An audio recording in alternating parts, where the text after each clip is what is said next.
Last call. Welcome in. Kelly Stewart here, Kelly in Vegas. We've got the NBA playoffs, the NHL playoffs. We've got a ton of baseball. We've got a UFC fight night tonight, and we have a loaded card for you guys. Gianni the Greek's going to be coming up with me first. Teddy covers to talk some NBA and MLB. Carmine Bianco batting cleanup for us with the NHL playoffs. We're going to get right into it. Because, well, we got lots to talk about, and the beach is calling my name. So we're going to make this about a 40-minute show so I can meet up with my friends at a beach bar today, VR, because it's Saturday. It's 85 degrees, but we've got money that needs to be made first and foremost. I gave you two UFC fighters that I want to discuss here in a few minutes that came across my desk this morning, but I know you have a ton of sharp action you want to share with our audience first. I do. And big day today. And you caught me at the opportune time because I'm running really, really hot right now in pretty much all sports. So here's what I got. I narrowed down a lot of gold for today's last call. So start off in the NHL. Here's what we're seeing. The most one-sided bet is Dallas. They're crossing Dallas over with other sports. So this is guys that are not even betting NHL playoffs, that aren't even watching NHL playoffs. They're circling Dallas as a lock today. Use that as you will. Sharp, under 6.5, Philly and Pittsburgh. The reason I'm sharing that, even though that 6.5 is gone, is because that's the kind of move. If you agree with it, I would still bet the under 6. Here's why. Worst that happens is a push if these guys cash. It's kind of like I did when I was a runner. Like if they come in at under 6 and I look up and it's 5.5, even if I lean under, I'm not going to take that. That's a bad number. But if they come in at under 6.5 and I look up and it's 6 and I like the under, I'm still going under because now they confirmed that the under's the sharp side. And more importantly, worst case scenario is they cash their ticket. Worst that can happen to me is a push. If they cash under 6.5, the absolute worst it could be is land on 6. Anything else, we both cash. So it's Dallas is the one-sided public play, under Philly, Pittsburgh, sharp, and the public's going over in that game. So you have a difference of opinion. Major League Baseball isolated the sharpest sides. 953, San Francisco, plus 105. 958, Philadelphia, minus 115. 966, Boston, plus 145, 969 Texas, plus 130, 971 Cincinnati, plus 120. A lot of dogs there. Quick totals for you. 960, under 11.5, Dodgers, Colorado. 961, under 8.5, Yankees, KC. 969, under 7, that's the Texas game, at plus 05. And then Toronto, Arizona, under 9.5. And if you go to WagerTalk.com, I have a lot of soccer that I released to subscribers as premiums that I also added there for free. There's games going off today, tomorrow, and Monday. I think I released 5 or 6 premiums in soccer. More than half of them are available for free at WagerTalk today, at WagerTalk.com. So make sure you go and check out the free page because I'm constantly putting free picks from the smaller markets. Now, NBA quickly.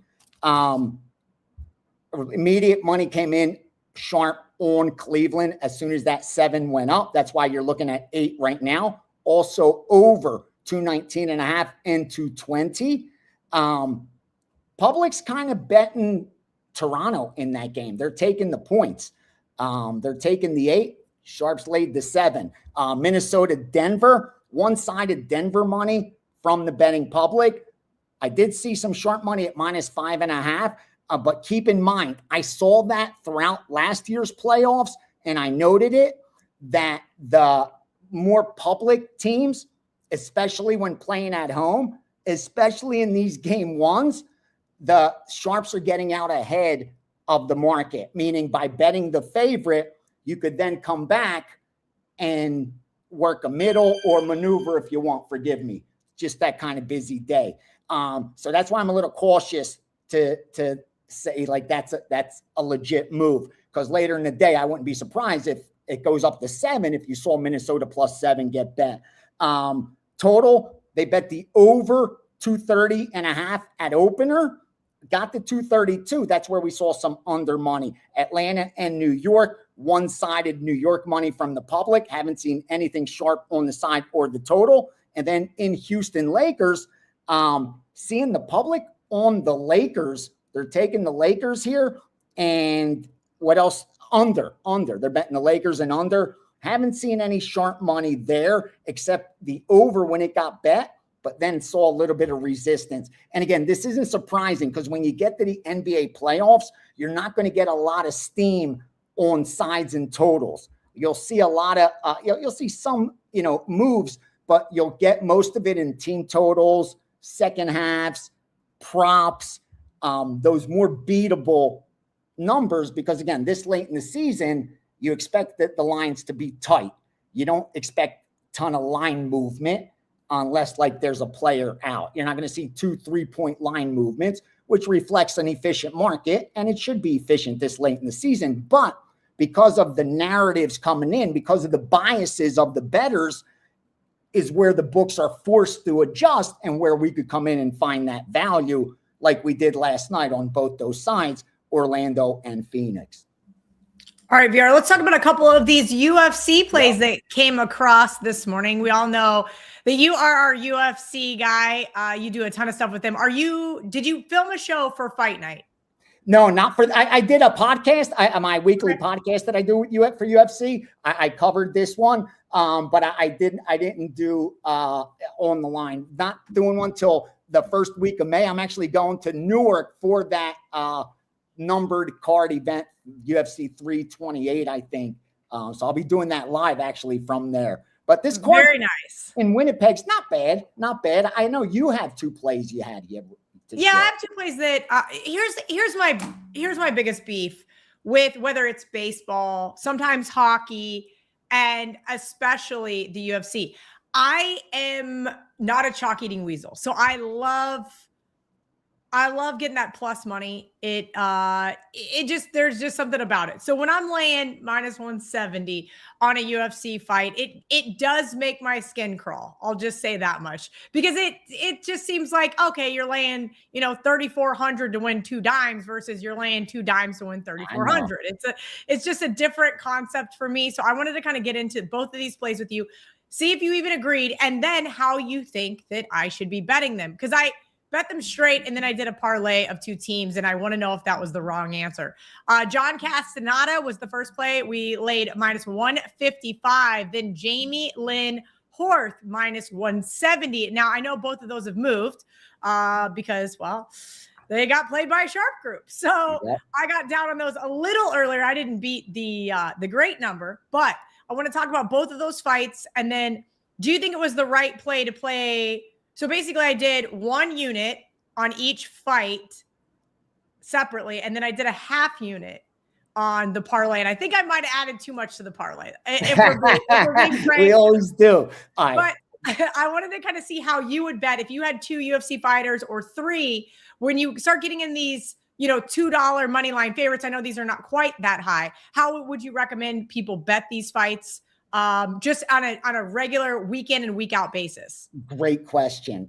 Because everyone does face that with MMA, with the chalk. And we know that the favorites coming into this week, Kelly, versus the closing line, have won almost 80% straight up. It's like 77%. And that's after dogs have done really well the last 2 weeks. So favorites were so way ahead.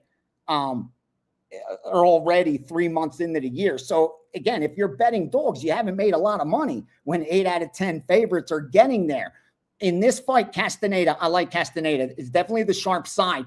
A lot more value when he was the dog, and you could actually got plus money earlier in the week. Now, I was confused that they brought out his opponent, Vologin, as the favorite, because this is a guy who was supposed to win his Contender Series fight, but lost. He got steamed on the Contender Series, I remember. He opened like 130, got bet up to almost 200, lost that fight. Now he comes in his debut, and they make him a favorite against Castaneda, who's got all this UFC experience. Sure, he's lost 2 straight fights, but it's against a lot better competition. So I was a little confused. That's why I didn't touch it. Then I started seeing sharp money come in on Castaneda, which made sense. and that line just got away from me. But I do like the Castaneda side. It's definitely Castaneda or pass. In Jamie Lynn Horth and Aldridge, I did see some sharps on the Aldridge side. This is just a case of a difference of opinion that between, plus EV bettors, where one liked Aldridge and one liked Horth. Personally, I do think the plus money on Aldridge is more attractive to me. It may look like a sucker bet. She's won 3 of her last 4 fights and now getting this kind of plus money. But I think it's closer to a coin flip. And when the judges are going to decide it, because it's so heavily favored to go to the decision, laying that kind of chalk, if I'm laying chalk, I'm always holding my breath because the judges are just so bad. Now, as far as parlays go, if you're making money betting MMA parlays and you have a big sample size, I can't argue it. And God bless you. Keep making money doing it. But I just know from experience that parlays are hard to beat. The books make a ton of profit from parlays. I bet them also, but I bet them very small in comparison to my straight bets, almost like a lottery ticket. And I don't even really tie in like 2-team parlays, 3-team parlays. Like I go for the big score. That's why I usually toss them away. 5, 6-team parlays. So that's the flip. Asking me that question and asking somebody else, you may get a different response. Me, I would say put as little on the parlay as possible and divide that money more into your straight bets. Even if it's an extra $10 on the straight bet, it's better than throwing it on the parlay. But I do understand that most bettors aren't bankrolled to where they can bet all these straight. So they're forced to almost tie in these parlays. So I understand that, but I'm just need to get the fact out there that it's not like the if one fight wins, it's not relative to another fight. So like tying them up, there's no correlation. You're kind of doing it to create value out of thin air, but I don't know if we're really doing it if we're parlaying. So that's the thing. I can't promote parlays for some reason. No, listen, I get it. I get it, VR, and I very rarely parlay except for my college football. And I have parlays still. I have 2 live open parlays still. That's what I like to do. I like to put in parlays with open legs, so then I could fill them in with like my strongest plays. I guess what I'm getting at is I kind of want to play Joe Public here and get these questions answered for people, because you just said something that I had to interject. There's no correlation in these 2 fighters, right? They are independent of one another. They could go 1-1, they could go 0-2, they could go 2-0. But the result of one fight is not correlated to the result of another. So that is what the implied odds, you're not getting the value in trying to make them correlated, I think is what you're trying to say. Yes. So from my understanding, it is better for me to lay both of these independently for 2 units to win, 1 unit or whatever, basically, than to put them together and hope that I'm a product of good luck. Yes, because in that case, because they're not going off at the same time, you could just roll over your bet anyway, because that's what you're doing in the parlay. You know what I mean? That's very, very good point. You bet the first fight. If that wins, now you have the choice. Do I roll it over and let it all ride on the second fight? Because that's what I'd be doing in the parlay. Or now, do I want to take some of that profit and straight bet it? That's what I recommend the bettors. Because with the fights, it's one after the other after the other. If you're that confident, just hand in the ticket and let it ride. Granted, you're not betting it maybe at the opportune time where you're getting the best number, but you're betting it at the same property anyway. So it's not like you're line shopping anyway. So why not do it that way? And you're not at least betting it all at once with the parlay. You have decisions to make throughout the night. Do I want to let that whole thing ride? That's how I recommend it with guys betting the fights. Like, why put in the parlay at the beginning? Just bet the first leg of the parlay, then keep rolling it over. Perfect. And we got our answer on how we should be betting the UFC, boys and girls. Yep. Gianni the Greek, what do you got going on over at WagerTalk.com? All right, I'm going to put, I have a Steam room going today for subscribers only. Those are the guys, my loyal long-term that partnered for me for the year. That's why I don't have a Steam sheet up today, because I'm working too hard for those guys. The ones that jump in and out when I'm running hot, this and that, I don't owe them loyalty. My loyalty is to my subscribers. the guys that are partnering with me for 2026. That's why there's no daily package up for me today. But there's a 4% that they already got in this early NBA game. There's baseball they already got. And I will put the package together because I'm this close to firing a 5% in the NBA. We may not get there. But like I said, I'm focusing on my subscribers. So if you want to jump on board for a week, a month, a year. I know they sell daily passes as well. Do that because you'll get all different markets. But right now, strictly uploading plays, and the UFC package is the only one that's up. Like I said, once I get some NBA together more than the early game, I'll put something out for the daily guys. But I'm running really, really hot right now, and I want to reward my subscribers above all else instead of making money selling. You know, I want to sell. Don't get me wrong. You just gave out your Steam sheet, right? I mean, in a way, you gave. That's exactly what they got. That's exactly that's why I love Last Call. And that's why I wasn't forced to put it out because I'm like, I'm going to give it out right here. This is exactly what would have been on it, straight off of it, every single play. All right. So if you guys missed that, scroll back till about 3 minutes ago. Rewind. VR, thank you so much. Appreciate you. You guys can catch him on WagerTalk today, all next week here on the WagerTalk YouTube channel. We're going to bring in Teddy Covers next. We're going to talk some NBA, maybe a little bit of MLB. If you guys are looking for in-depth MLB, you got to go back. Total Bases was an hour ago, and those guys, boy, oh boy, you want to talk some baseball, they will talk some baseball. Teddy Covers, welcome in. You and I are going to talk some NBA, though. This is my favorite time of the year. Sorry, go ahead. So I got to ask, you're going to the bar this afternoon. Is there any chance, because for me, this weekend, I do the same thing every year. I sit down, I watch 4 playoff games Saturday, I watch 4 playoff games Sunday. That's my weekend. Will the NBA even be on your radar when you're at the bar? Will you be in the background where you're watching these games? It'll be in the background. I mean, listen, this place has kind of got like that sports beach bar vibey type of thing. You go get lunch, get a margarita, get a little bit of tan. But yeah, the TVs will be on in the background. I mean, I'm not going to be sweating any of this stuff, but I'm going to have a little action on this beautiful Saturday. So yeah, and maybe before the margaritas, I might go rent a jet ski if I'm feeling frisky. We'll see. We'll see how it ends up playing out here in about an hour from now. Teddy, I want to kind of get into it. We got a nice NBA slate today. I got the odds logic screen open so you guys can all follow along right there. oddslogic.com/Kelly in Vegas. If you guys are looking for a free week, you can also use the free WagerTalk odds screen. Teddy, do you want to go in rotation order? I know you said earlier before we logged on, you have one play up for clients today, and that's the only game we're not gonna touch on. We can talk about it, Kel. It's fine. I don't want to talk about the particular play that I had, but we can talk about it. And so the beauty is the rotation order is the same order that the games are going off in. So however it looks on the live odds screen, the Odds Logic live odds screen is the way to go through it.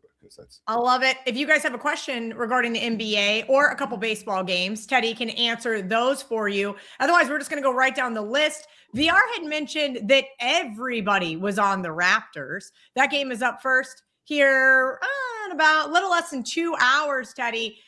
Cleveland, though, reverse line movement, sharp action, whatever you want to call it, is now popping up at 8s pretty much all the way across the board, even though everybody supposedly loves the Raptors.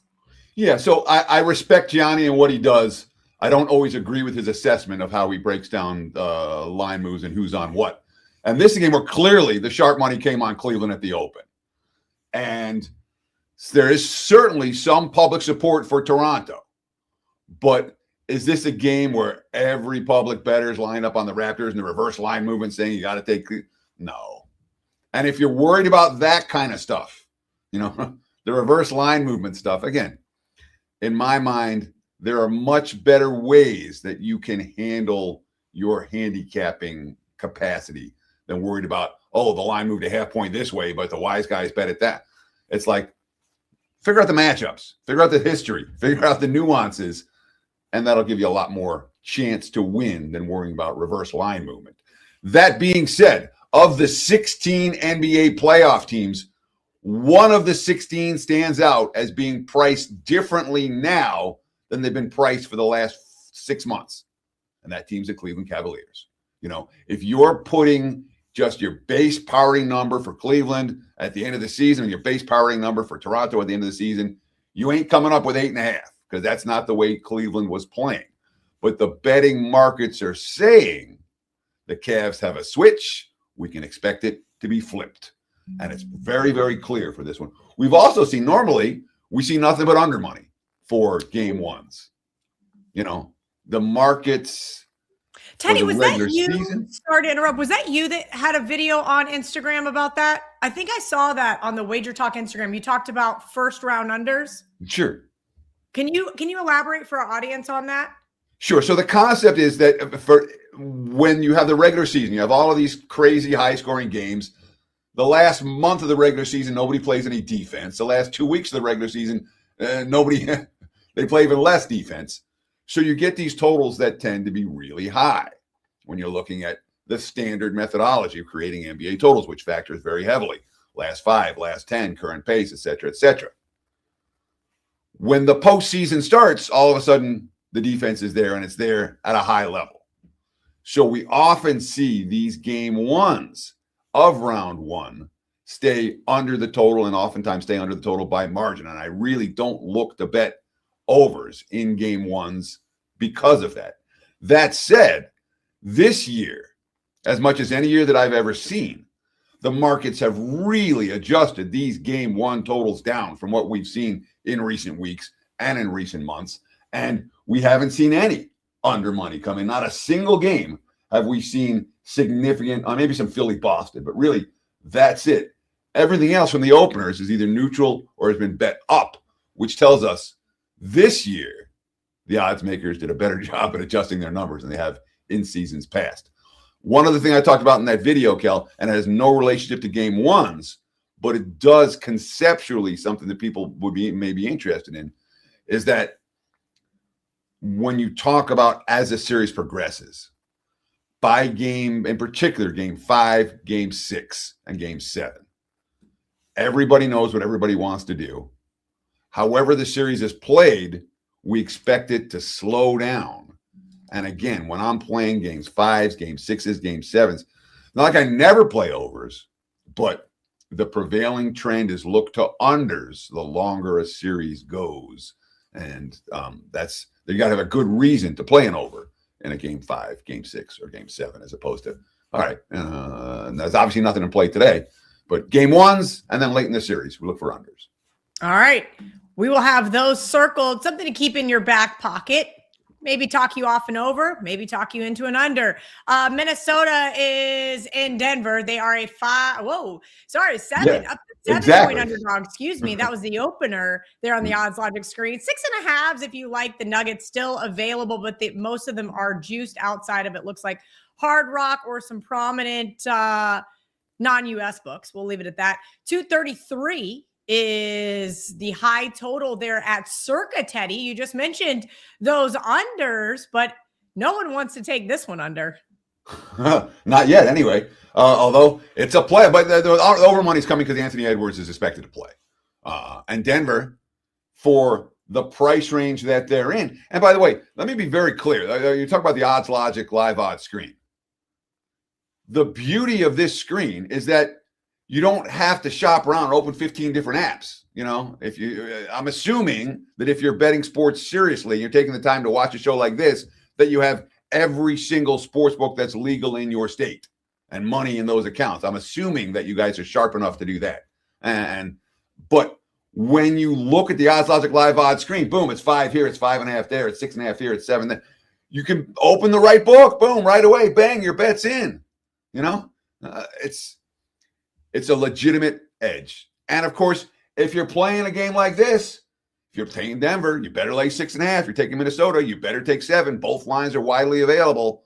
That's how you can make money without handicapping games correctly. The odds logic live odds screen will help with that. Denver is certainly a team that's gotten a lot of support in the betting markets. There's love for Denver. And Denver, when you think about where this roster is, they're deep, they have championship experience. There's a lot of thought that if someone's going to come out of the West other than OKC or San Antonio, Denver's the clear third choice. Minnesota, who's been in the finals, the Western Conference finals each of the last 2 years, they've been banged up. the market's not as excited about the T-Wolves this year as they've been in seasons past.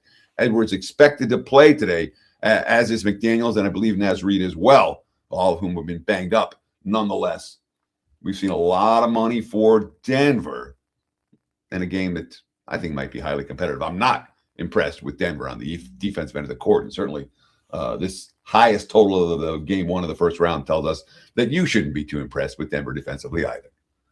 All right, guys, if you have a question for Teddy for the NBA slate, drop it here in the chat. Well, over 1,200 of you guys hanging out with us here on a Saturday morning to start the NBA playoffs. Let's just keep going down the list here, Teddy, real quickly. We've got Atlanta, New York. This was another one. No, this is not one that VR had mentioned on his list. Give me a quick breakdown because I kind of want to get through as many of these NBA games as possible before we get to Carmine Bianco here in about 5 minutes. Sure. Well, I mean, we've got 4 games for today and 4 games. We can do quick hitters on the tomorrows if you want. Although I haven't due diligence. I haven't done. I'm not fully ready to go, but I can certainly give you quick hitters on what my thought process is. But for the Hawks and the Knicks, the line came shorter than some people thought it was going to. It's right around my powering number. I think my powering number had the game of 5.5, and that's where it's hanging. There are some 6s out there for New York. Certainly, the Knicks are the team with the playoff experience. The Knicks are the team that didn't reach the finals last year and then fired their coach because of it. That has, the urgency to win is now. The Knicks are the veteran team. The Knicks are the squad, with probably the superior depth. What does Atlanta have? They're young and hungry, and they played great basketball over the back end of the season. Of course, this is the Hawks team that underachieved early. It was pretty clear before Christmas that Atlanta was better without Trae Young than with him. They made the Trae Young deal, and that transformed their season. McCollum and Kispert both have been impact players for the Wizards. For the Hawks since arriving from the Wizards. And Atlanta has been pretty feisty in playoff series. They got a good history at Madison Square Garden in the postseason against the Knicks. I would not be surprised at all if this game is a battle. And I'm certainly not looking to play over in this one either, and with the Hawks' defensive acumen. That being said, the Knicks are the class here. And in game ones, I have no hesitation laying points with superior teams. So this is one I bounced back and forth with, Kellen. Ended up deciding not to play it.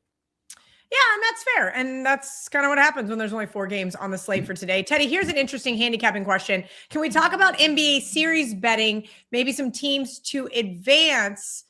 Teddy, thoughts on, instead of betting these games game by game, betting a team for the series? Any value, any teams you like there? So this is this of all the concepts you're going to hear on this show, this is as important as any. Let's not overstate it, but this is key. When you're betting on a team in the series, this is what you're actually doing. You're betting on the team in their next game. That's all you're doing. All right. If you're betting on Cleveland to win the series right now, you're betting Cleveland at -500, -520. If the Cavs win the game, they'll be much higher than that number tomorrow. If the Cavs lose the game, they'll be much lower than that number. You make the same bet at a different number the next day. So what you're betting, or that evening or whenever. So what you're actually betting on when you're betting on a team to win the series, you're betting on them in that very next game. So the only time I'm making a series bet is if I know that I like that team in the next game coming up. If not, I wait and make the bet later. Gianni said something that was really important in his segment. It really was. When you talk about concepts of parlays and what to do. And hey, he's like, you don't have to fricking make a parlay. You can make a parlay in your head, win the first fight, and then decide, am I going to risk it all? Am I going to risk some? Am I going to pull some back? It's the same story with the NBA playoffs. You can create your own positive expectation situations if you can correctly time, hey, this team's going to win this game, therefore I can back them here before they win this game on the series price. Your optimal scenario is to have both teams at plus prices, and you don't care who wins game 7, And if you do it right in the postseason, it can be multiple times you'll find that opportunity. That's the beauty of April and May and June basketball. There's only been one time that hasn't worked, and that was when John Murray said we were going to do it with UConn the year they just obliterated. They crushed everybody. Yeah. And that hadn't happened in 20 years. Yeah. Oh, it was perfect. I couldn't have scripted it any better, just to be, my smug self on the show, to be like, oh, really, John Murray? Knowing that is still the way to do it, no matter how you look at it. All right, let's touch on the late NBA game to finish up with you, Teddy.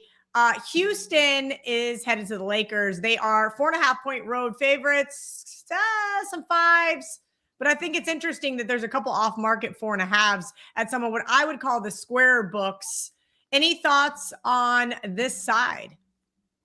So, yeah, I'm going to play for the total in this game. And obviously you can get my best bet for LA Houston over or under on my homepage, wt.buzz/TC. Best, don't buy a play, guys. If you want to get on board with anything, get on board with the package. We got to buy 3 days, get 3 free. If you want a little short-term, $69 every play, every day. Best value is with, we got the great summer deal right now. Every play, every day, every sport through August 31st. That gets you into preseason football, gets you into college football all summer long. It's $7.49. So every play, every day, short-term, long-term.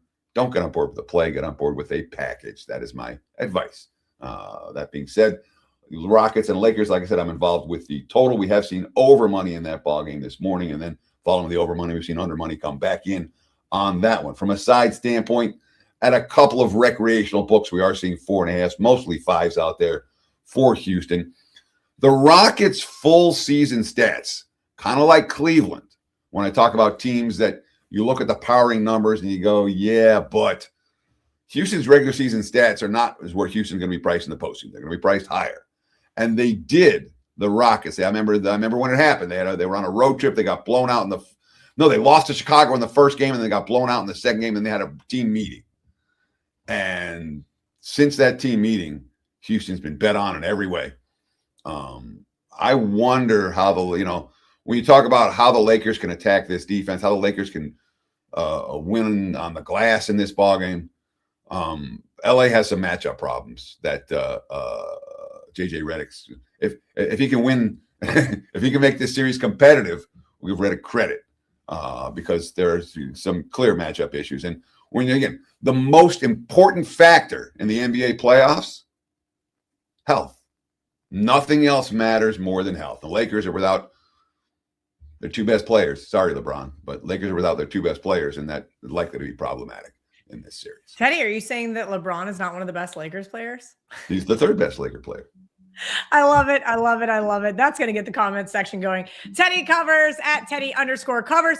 Teddy, any other Wager Talk shows you're going to be doing headed in to early next week? You Wager Talk today? So I usually do Wager Talk today on Fridays. I've been doing NBA free play videos. I was doing Teddy's tips throughout the regular season. And when it comes to the postseason, I'm like, it's hard to do a show with 1 or 2 games and, every day and not give away the play, so I'm just doing free play videos, which Perfect. Everyone seems to like. I've got posted on my homepage right now. We got one. I did one already for Portland, San Antonio for tomorrow. So every single day, or just about every day, check out my page at Wager Talk, or just check out the Wager Talk free picks page every day. Not a bad place to look, and obviously plenty of content on a daily basis, video and written at wagertalk.com. All right, wt.buzz/TC is Teddy's homepage. You guys can find him there. All right, we've got 3 NHL games we're going to go through with Carmine Bianco, my favorite Canadian.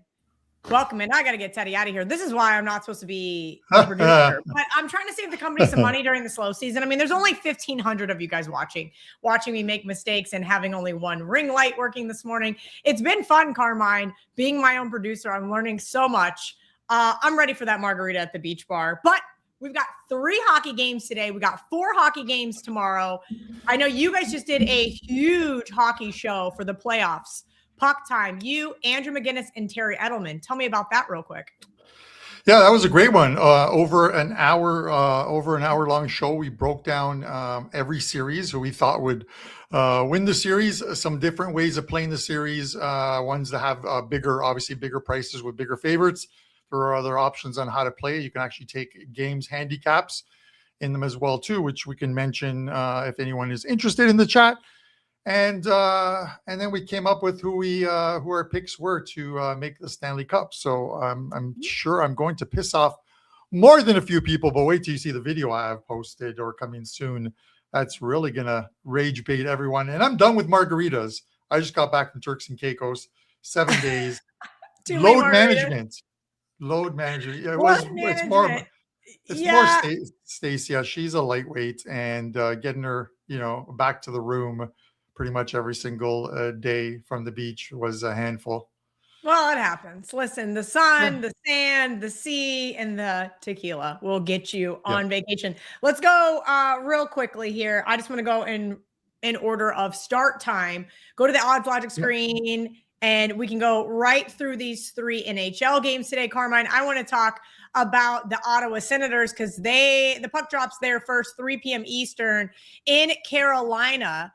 Carolina was over $1.50 favorite when they opened, but it looks like we've seen a little bit of Ottawa money start to come in. Totals also ticked up from 5.5, seeing lots of 6s and even a 6.5 there at DraftKings. Yeah, Kel, I think, the conventional thinking was Carolina, won the Eastern Conference. And what happens? You get rewarded with playing quite possibly one of the toughest teams amongst the other 7. Ottawa's got a good team, some balanced scoring, physical team, and very good goaling with Linus Ullmark. So everyone seems to think Ottawa is likely the live dog as far as the series. And a lot of people want to take the dog in game 1. They want to take the road team in game 1. And I'm just going to give you some quick numbers on why that has gotten a little worse betting against home teams in the opening game of the NHL playoffs. 3 years ago, 8 games, 5 of the 8 home teams lost game 1. 2 years ago, it was only 2 of the 8 teams, and last year only 1 team lost game 1. It's becoming a little more. I think it's becoming slanted and a little more towards the home side. And just the way these playoff matchups go, it's one where I think you have to like the Canes here. As good as Ottawa has been to get into the playoffs late, Carolina has been consistent all year long. I like their goaltending. I know there's some people who don't like it. I like Bussi. I like Freddie Anderson. And the one knock against the Canes in years past or the last few years under Rod Brindamore is, can he get this team over the hump? They made some changes. They picked up some players during the offseason. One of them, Nikolai Ehlers, 10 power play goals, 26 goals. He's going to help them in the playoffs when that scoring dries up. And if Ottawa tries to make this a physical game today and draw some penalties, the Canes are going to make them pay for it in the power play. So this is one where I don't expect a lot of goals scored. So the special teams is going to be big in this series, penalty killing and power plays. Ooh, does that mean you like the under, Carmine? Yeah, you know what? I think as a whole, game 1s sometimes, I think these teams know each other. They've seen each other. Game 1s, sometimes you see them a little loose, and then as the series progresses, it just kind of becomes a defensive battle. Case in point, just to quickly mention, like Vegas last year against Minnesota opening round. The games were, if I remember correctly, the first 3 games, all high-scoring games. Vegas lost 2 of the 3 games, 7 goals, and 8 goals, I believe, in that series. And Minnesota was a very good defensive team. But then Vegas ran off 3 straight wins where all the games had 5 or fewer goals. And that's why in the playoffs we tend to see 5s out there, and they're shaded. The 5s are juiced a little bit to the over. The 5.5s are going to be juiced to the under, of course. And I think defense at this time of the year, especially with the playoffs coming, is sort of the biggest thing. People don't love betting unders. Nobody wants to turn. Okay, here's what I was just getting ready to chime in. I am not afraid to bet an under, Carmine. We all know that. Like, as a contrarian, I'm not. But what does just kind of like pain me, like, oh God, like, is that possibility when you have a significantly better team, right? I would say that Carolina, from the minimal hockey viewing that I've watched, right? When you've got a $1.50, $2 favorite, you've got a team that's significantly better than their opponent, is the possibility of pulling the goalie empty netter, right? So let's just say it's 4-1 Ottawa. We're on cruise control. There's 90 seconds left. I'm not saying that, down 3, they're going to pull their goalie, but stranger things have happened. Yeah, stranger. Listen, I have a group of friends in a chat that only bet NHL empty net goals. Cal, they have the pull times for every single coach and when they're going to pull a goalie if they're down 2 goals, 3 goals. And John Cooper's famous for it. He will pull a goalie with about 6 minutes left. So the books don't. So the books will not take down a line with 6 minutes left. They will take down a line with about 2 minutes left, knowing a goal is going to be pulled. So these guys now start playing the total and betting the over. They start betting the money line as well. The puck line as well too. And it's a calculated risk, but they have the pull sheets on every single coach in the NHL, and it's phenomenal to see it in this Discord channel as well too. That they have. That's private and I can't give it out. So damn it, Carmine. You can't just I can give it to you. I can't give it to the general public is what I'm saying. As long as you can give it to me, then if I give it to somebody else, then I'm the one in trouble. Fair enough. Yeah. Everybody in the chat wants to talk about the Dallas Stars and the Minnesota Wild, and that is the second game for today. Starts at 5:30 Eastern. Minnesota's taking some money here. Dallas opened up -123 on the odds logic screen, seeing as low as -114 at a non-United States book. The lowest money line for Dallas is at the Superbook, actually. Total's 5.5 here. Seems like the Wild's getting some love in the marketplace. Do you agree with the line move? I do. I think the Wild started, that series against Vegas last year. They had a good series. They are a good team. This is a series that could easily go 6 or 7 games, and there are books that will put up a line of will this go 6 or 7 games, and if you're getting like plus 200, plus 250, you can take one of those. You can take both of them, and you're essentially playing a plus 150-ish line or plus 125 line that goes 6 or 7 games. This series is going to be a long one. There's an option of taking Minnesota plus 1.5 games. Although it's a little, I call it Viggy at -185 right now. The Stars to win this game in 6 games or less is plus 150. So you're laying a game and a half plus 150. But I think the big surprise is Minnesota with their goaltending. Game 1, it's going to be Wallstead. He is confirmed. We know it's always going to be Jake Ottinger for the Dallas Stars. And like Andrew had mentioned on yesterday's show, Ottinger was part of the USA team and never featured in a single game in the Olympics because Hellebuck just played lights out for the Winnipeg goalie, played lights out for Team USA and led them to a gold medal. So it's Ottinger's time to shine now as well too. But this Minnesota team picking up Hughes as well too makes them a little more dangerous. This is one of those ones where I think Minnesota can win this series. Dallas is a very good team, but I don't think home ice is as important in this series, Kel, as it is in other series. I think Minnesota can easily go into Dallas and win 1 of 2 games. And I did say on yesterday's show, I'm not going to be in action on this game, but I'm hoping that Dallas wins today so I can bet Minnesota tomorrow or the next game. That's game always 2. fun. Cheering for a team to lose so that you can set yourself up for a better position in the next game.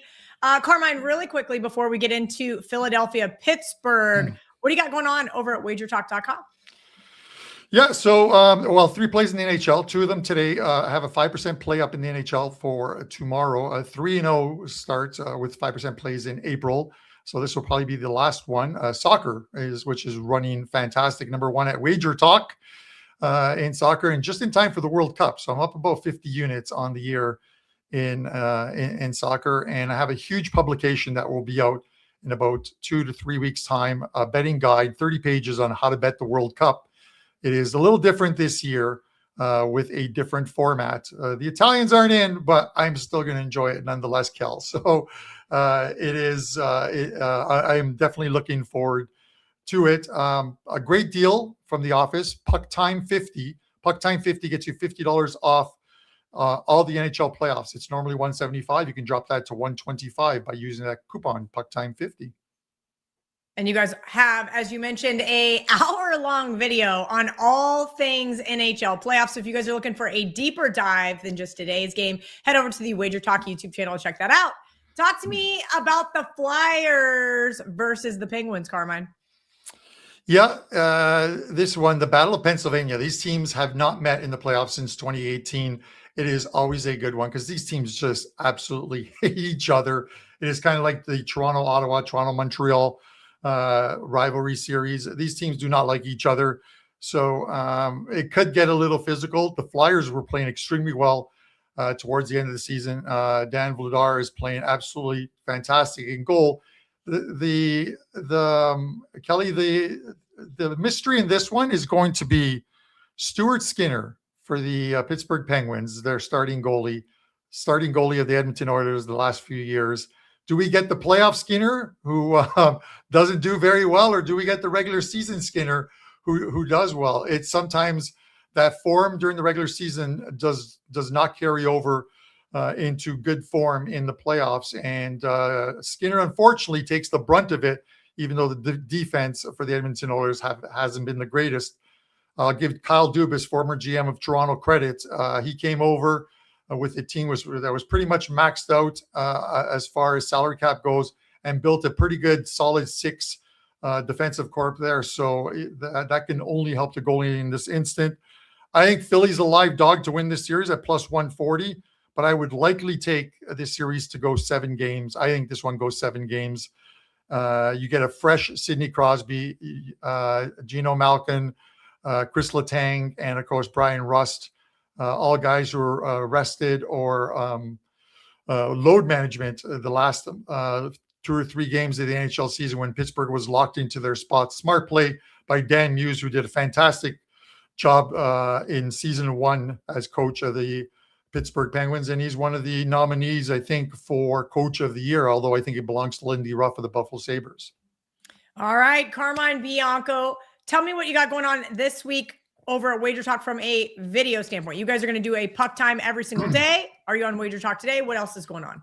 Yeah, we're going to do a puck time every single day, and then as we get in, we'll have one regular guest all week during the opening round of the NHL playoffs. When we get to round 2, it'll just be Andrew McInnes and I, and we will break down a couple of games, but we will also give you betting advice on updated series prices and if there's any value that can be found in the series when they're into game 3 and game 4. There's money to be made in those in the opening round. And we'll talk a little bit of who I think is going to win the Stanley Cup, Kel. Ooh, love that. You can text me on the side. Carmine Bianco, yes. Make sure you guys check him out over on WagerTalk.com. Thank you to you. Thank you to Teddy Covers. Thank you to Gianni the Greek. And thank you to all of you. Almost 1,750 of you guys watch live with us on this beautiful Saturday morning. I am off to the races. That's right. That means I'm going to go get some margaritas and work on a tan because I have been inside all winter long.